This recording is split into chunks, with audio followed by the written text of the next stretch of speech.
Pronoun. A word used instead of a noun is called a pronoun.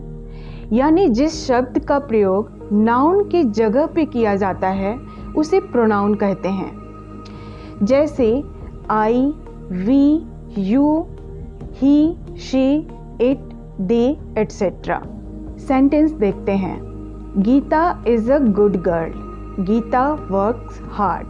Gita always speak the truth. So, in order to avoid this repetition, what should we do? We replace the word Geeta with pronoun she. Sentence देखिए, Gita is a good girl. तो first time हम गीता यानी noun को use करेंगे because हम उसके बारे में बात कर रहे हैं। बट सेकेंड सेंटेंस में नाउन को रिप्लेस करके प्रोनाउन यानी शी का यूज़ करेंगे। Gita is a good girl. She works hard. She always speaks the truth. अब बात करते हैं types of pronoun. Personal pronoun, possessive pronoun, reflexive pronoun, emphatic pronoun, interrogative pronoun, relative pronoun, demonstrative pronoun, indefinite pronoun. Possessive pronoun. A possessive pronoun tells us who owns a particular thing. यानी कि किसी भी particular चीज़ पर किसका अधिकार है। अब यहाँ पे भी पॉजेसिव प्रोनाउन की दो कैटेगरीज हैं। तो फर्स्ट कैटेगरी में आ जाएगा his, her, your, their, our, my. Second category में आ जाएगा his, hers, yours, theirs, ours, mine. अब देखिए फर्स्ट कैटेगरी में हिज है तो सेकंड कैटेगरी में भी हिज है, तो हिज का हिज ही होगा, हर का हर्स हो जाएगा, योर का योर्स हो जाएगा, देयर का देयर्स हो जाएगा, आर का आर्स हो जाएगा, माई का माइन हो जाएगा। अब इसे सेंटेंस में कैसे यूज करेंगे? फॉर एग्जाम्पल, यह मेरी कार है। This is my car. Second category में माई की जगह माइन है, तो माइन को सेंटेंस में कैसे यूज करेंगे? एग्जाम्पल देखिए, यह कार मेरी है। This car is mine. तो आप देख सकते हैं कि दोनों सेंटेंस में कार की बात हो रही है कि ये कार मेरी है, लेकिन दोनों सेंटेंस में प्रोनाउन को डिफरेंट कॉन्टेक्स्ट में यूज किया गया है। तो जब किसी भी सेंटेंस में मेरा, मेरी, तुम्हारा, हमारा, उनका, उनकी ये सब अकेले आए तब हम यूज करेंगे second category hers, yours, theirs, ours और माइन का। और जब वो चीज़ साथ लग के आए, जैसे मेरी कार, तुम्हारी किताब, तुम्हारा घर, तो यहाँ पे हम first category his, her, our, my, your, their इन सब को यूज़ करेंगे। कुछ और एग्जाम्पल देखते हैं। This is my pencil box.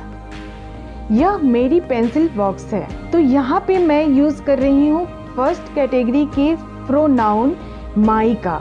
Next है रिफ्लेक्सिव प्रोनाउन। डेफिनेशन है it represents the action performed by the subject is on the subject itself. यानी कि सब्जेक्ट कोई एक्शन कर रहा है तो उसका रिएक्शन भी सब्जेक्ट के ऊपर ही पड़ रहा है। जैसे सेल्फ एंड सेल्फ्स। सेल्फ हम यूज़ करेंगे सिंगुलर के साथ, जैसे माई, योर, हिम, हर, इट। तो ये सब बन जाएंगे my self, yourself, him self, her self, it self. इसी तरह सेल्फ्स का यूज़ हम प्लूरल के साथ करेंगे, जैसे आर, योर, देम के साथ।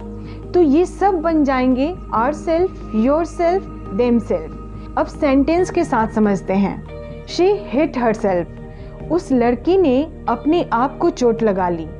अब क्योंकि यहाँ हर सेल्फ है तो जाहिर सी बात है कि हम किसी लड़की की बात कर रहे हैं। तो यहाँ पे हिम सेल्फ और हर सेल्फ रिफ्लेक्सिव प्रोनाउन है। नेक्स्ट है एम्फेटिक प्रोनाउन।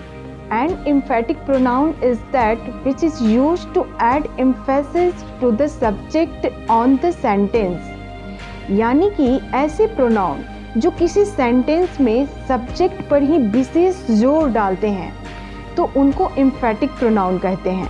जैसे सेल्फ और selves, my, your, him, her, it. तो ये बन जाते हैं myself, yourself, himself, itself. और सेल्फ्स को प्लूरल के साथ यूज किया जाता है, जो ourselves, yourselves, them self में कन्वर्ट हो जाता है। अब आप सोच रहे होंगे कि रिफ्लेक्सिव प्रोनाउन और एम्फेटिक प्रोनाउन दोनों ही सेम है। तो ऐसा बिल्कुल भी नहीं है, क्योंकि यहाँ सब्जेक्ट कोई एक्शन कर रहा है तो उसका रिएक्शन सब्जेक्ट के ऊपर नहीं हो रहा है, बल्कि सब्जेक्ट को एम्फेसिस किया जा रहा है, यानी जोर दिया जा रहा है। अब रिफ्लेक्सिव प्रोनाउन और एम्फेटिक प्रोनाउन दोनों को एग्जाम्पल के थ्रू समझते हैं। फॉर रिफ्लेक्सिव प्रोनाउन, इसमें सब्जेक्ट और ऑब्जेक्ट एक ही पर्सन होते हैं, और इसमें जो सब्जेक्ट एक्शन कर रहा होता है उसका रिएक्शन भी सब्जेक्ट के ऊपर ही हो रहा होता है। जैसे ही हिट हिमसेल्फ, उसने अपने आप को चोट लगाया, तो यहाँ हिमसेल्फ रिफ्लेक्सिव प्रोनाउन है फॉर एम्फेटिक प्रोनाउन। ये नाउन और प्रोनाउन को एम्फेसाइज करने के लिए यूज किया जाता है, यानी किसी बात को जोर दे के कहते हैं। जैसे he himself told me about the matter, उसने मुझे खुद ही वो बात बताई। तो यहाँ हम जोर देकर बोल रहे हैं कि उसने मुझे खुद ये बात बताई। तो इस तरह से जब हम किसी भी बात पे जोर दे के बोलते हैं तो वो हो जाता है एम्फेटिक प्रोनाउन। नेक्स्ट है interrogative pronoun. The pronouns that are used for asking question is called interrogative pronoun. यानी जब हम प्रश्न पूछने के लिए जो वर्ड यूज करते हैं उसे इंटेरोगेटिव प्रोनाउन कहते हैं। जैसे what, which, whom, who, whose, etc. Example देखते हैं। Who are you? तुम कौन हो? तो यहाँ पे who इंटेरोगेटिव प्रोनाउन है। Which is your ball? आपकी गेंद कौन सी है? What do you want? तुम क्या चाहते हो? Whom do you want to meet? आप किसको मिलना चाहते हो? तो यहाँ पे what, which, who, whom question पूछने के लिए यूज किया जा रहा है, इसलिए ये इंटेरोगेटिव प्रोनाउन है। नेक्स्ट है relative pronoun. A relative pronoun is the pronoun that is used to introduce a relative clause. यानी कि ये प्रोनाउन आगे के क्लॉज के बारे में परिचय देता है, या फिर ये भी कह सकते हैं कि ये दो सेंटेंस को जोड़ने के लिए यूज किए जाते हैं। जैसे who, which, whom, whose, what, that, etc. अब क्योंकि दोनों प्रोनाउंस इंटेरोगेटिव प्रोनाउन और रिलेटिव प्रोनाउन में वर्ड सेम ही हैं, तो इसमें बहुत से लोगों को काफ़ी कंफ्यूजन होती है। तो अब इन दोनों प्रोनाउंस को एग्जाम्पल के थ्रू समझते हैं। Interrogative pronoun, who are you, तुम कौन हो? विच इज योर बॉल, आपकी कौन सी गेंद है? व्हाट डू यू वांट, आप क्या चाहते हो?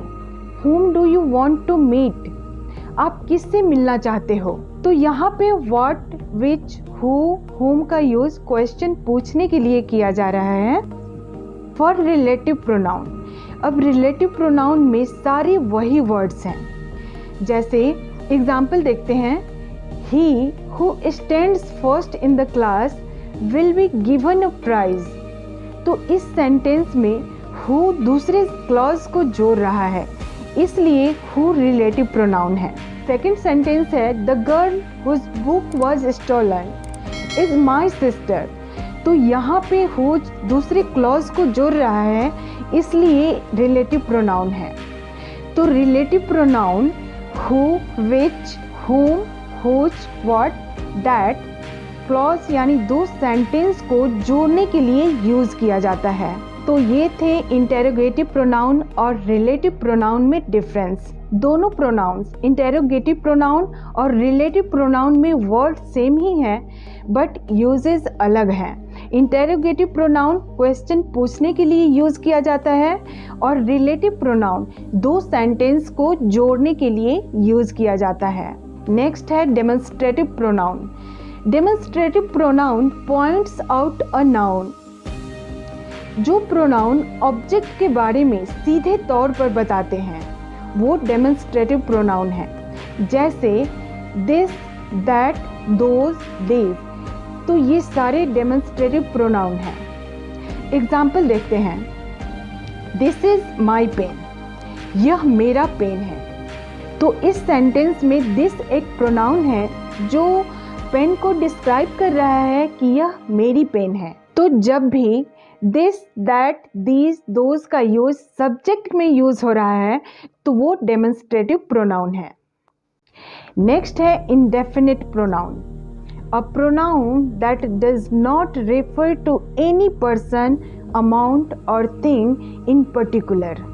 ऐसे प्रोनाउन जो किसी पर्टिकुलर पर्सन या थिंग को रेफर नहीं करता है, जो साधारण तौर पर व्यक्त करता है।